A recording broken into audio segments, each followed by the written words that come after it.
So, hello everyone. Welcome if you are new to the channel. Welcome back if you love me. I love you too. We are here for April's messages. All right, so take them as they resonate, if they resonate, however they resonate, and leave them if they don't. All right, don't force it to fit. These are collective messages, okay? And they are meant to serve you in divine time whenever you catch it, whether it's in April, for April, or otherwise, okay?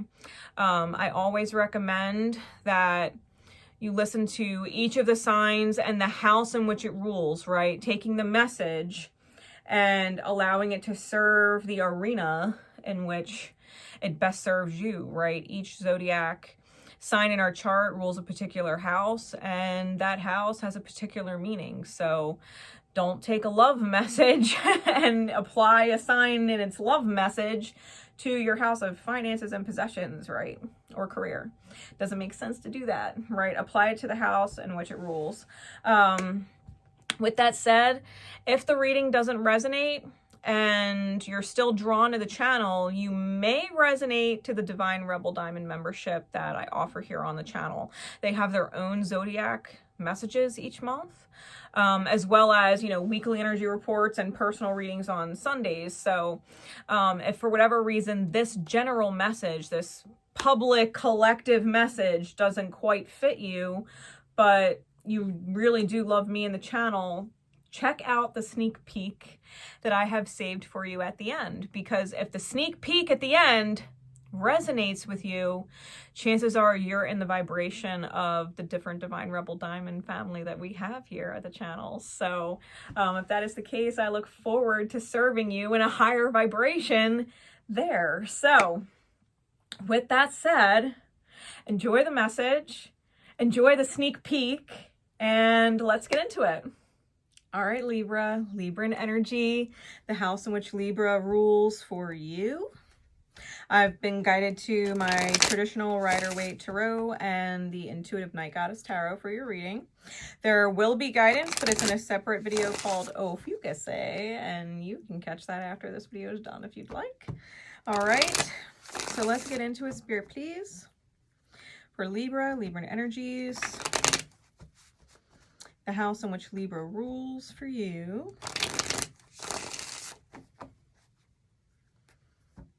What is going on at this time for Libra? What is going on for Libra? The Hierophant flashed itself. The Three of Wands flashed itself. What is going on with Libra, please, Spirit? We got the Two of Swords, the Seven of Pentacles, and the King of Cups. Clarities, please. Queen of Swords under the Two of Swords. Clarify the Seven of Pentacles.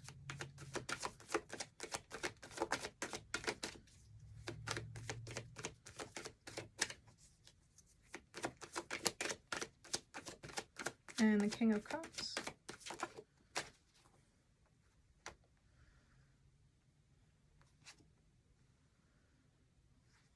Bottom of the deck is the Six of Swords. You know, there's some serious reoccurring themes this month, and I don't doubt that a lot of it has to do with the fact that a lot of the planets are concentrated in like 3 signs. Like the vast majority of the planetary placements are in Pisces, Aries, and Taurus, so like I'm not surprised. There's like crazy common themes going on. What else is going on for Libra?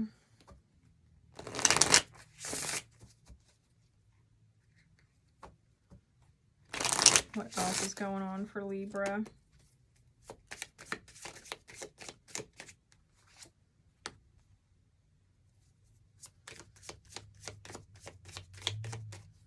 We've got Revolution. The Warrior of Wands.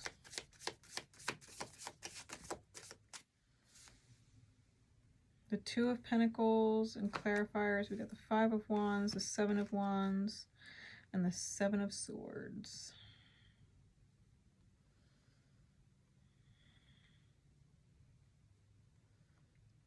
Okay.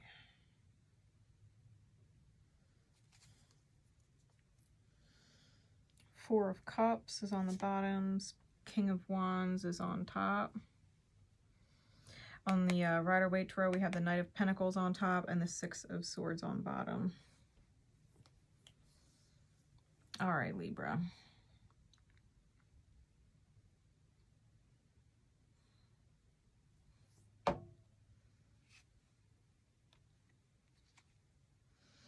I feel like something's reached a halt.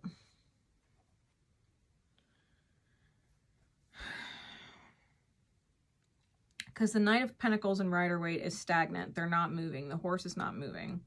Then we have the Two of Swords leading the reading. Seven of Pentacles, no results.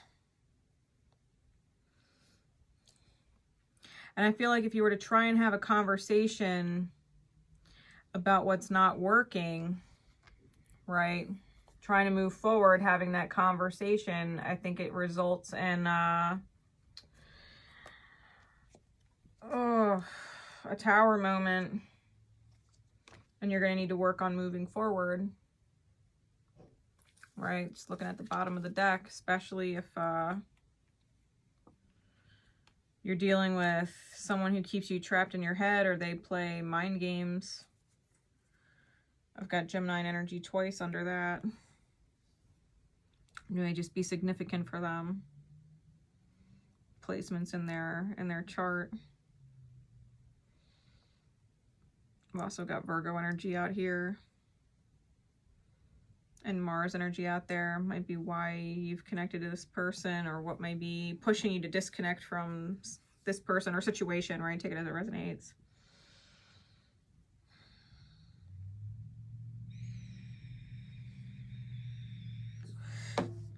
It's almost like you're at a crossroads in your own mind. And so it's almost like you offer a diplomatic solution. Right? Very Libra. Offering a diplomatic, logical, win-win type solution. Because something hasn't yielded results. And someone's like, it's not that clear cut. Why can't we do this? Why can't we do that? And it's almost like all these other options they bring to the table muddle it all up. Make things confusing. And you're like, it didn't have to be that confusing. Like I put a very diplomatic, fair option on the table. And they're like, yeah, I see your option, but there's so many other options. And you're like, but I kind of think the option I came up with is the best one. And it's like someone is insistent.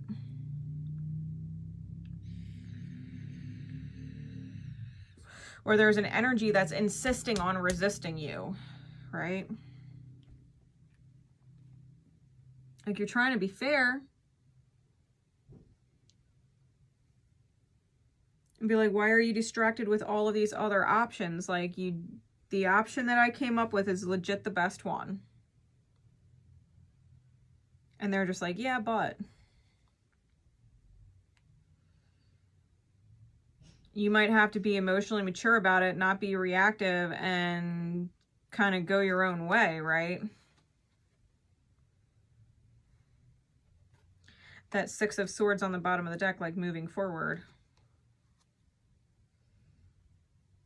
Like if they're not willing to be rational, logical, make the choice that truly does, you know, in your mind makes the most sense. If they're not willing to do that and they're causing waves, like you just need to move on to calmer waters, right? Mentally, you just need to move on from focusing on them or trying to convince them that your way is the best one. Because I think the more that you actually try and convince said person, the more confusing things get. It's like counterproductive.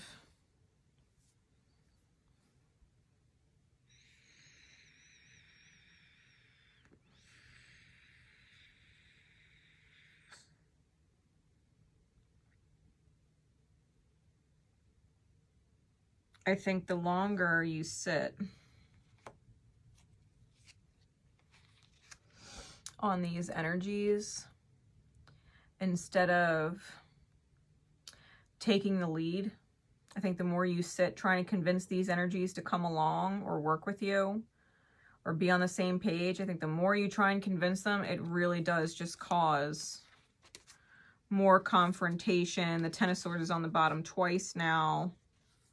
And I think a part of you kind of always knew that that would be the case, which is why you're hung up in the Two of Swords energy. I think you were really actually like trying to show someone the light, trying to show someone the higher perspective, trying to get them to hop, skip, jump on the journey. But that's like, it's almost like change is a nightmare for them though. Like it changes their definition of who they are. And they're not ready for the victory. They might also be looking at it like it's a victory over you, that they're tripping you up.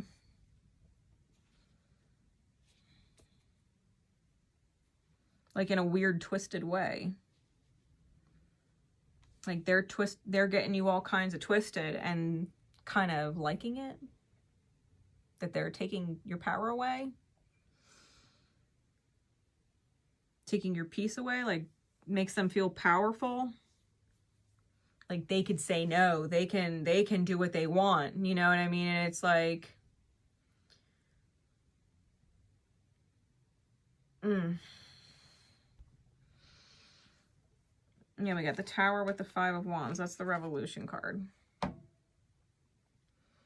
That's the Tower with the Five of Wands. And I think that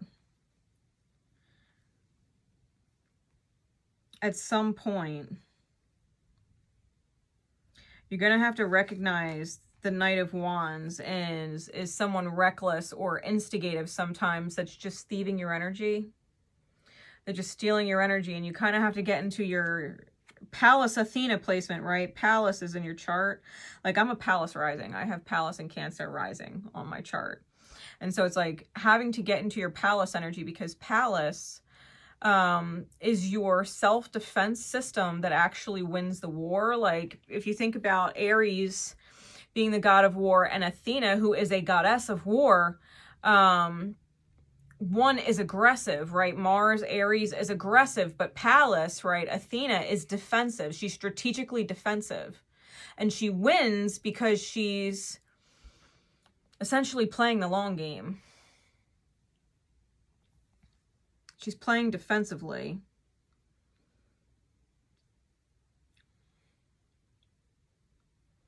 It's like taking the high ground because it's a better defensive position, as opposed to rushing in and taking someone by surprise, because in a sense, you're also going to be taken by surprise.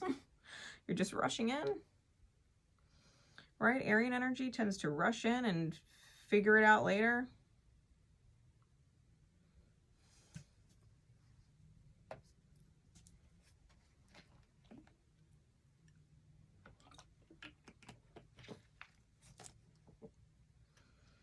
Like, don't miss opportunities to be in your light. To be in control of your path.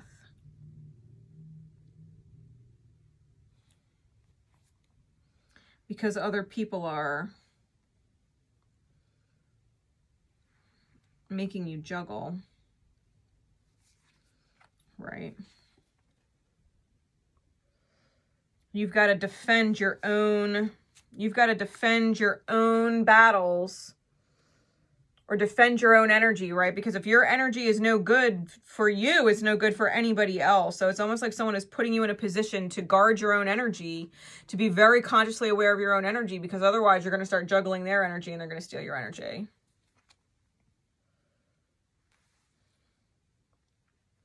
All right, the double sevens here. Triple sevens if you count the Tower, because that 16 is a 7. We got the Seven of Pentacles here, so lots of sevens. Seven of Cups here, right? Lots of sevens.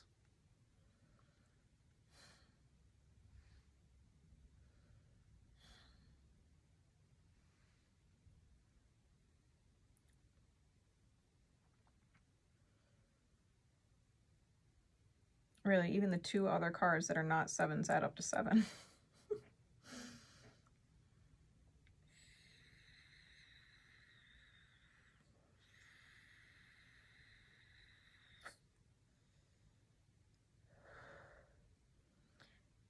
Just be mindful, Libra,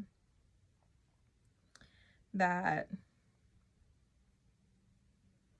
if you are logical and sound in reason, dealing with an illogical or unsound person who doesn't respond or respect reason, you're of the mindset of divine order, and they're of a mindset wreathed in chaos, and the two don't mix like oil and water. You're not going to get the oil to mix with your water, and vice versa.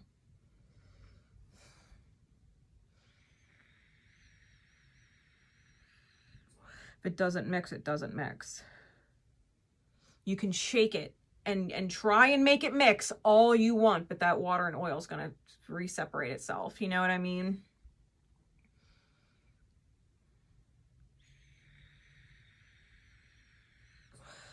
So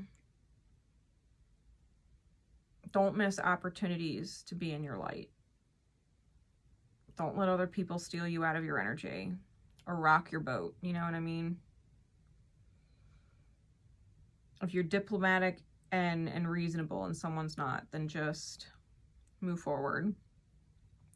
Don't put your mental focus there, right? Swords are mental. Don't put your mental focus there. Because I feel like the more you try and get on this person's level, or try and get this person on your level, it's going to continue to backfire.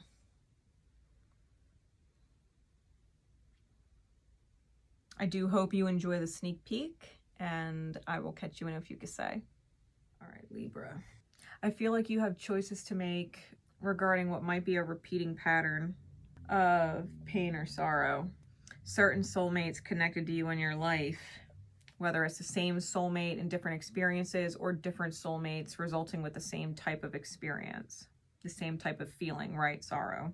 And it's been this refusal. I feel like it's been this refusal to change. And so it's almost like this force of change, right? Because Mars is definitely a change agent moving into square, challenging the sign. I think you are thinking about success. I think you're thinking about your power. I think you're thinking about your ability to stand up for yourself, spiritually speaking, right? Your spiritual energy to stand up for yourself and defend your energy, but that you're finding yourself at this crossroads because it's maybe this fear of either being alone or realizing that you have more to heal.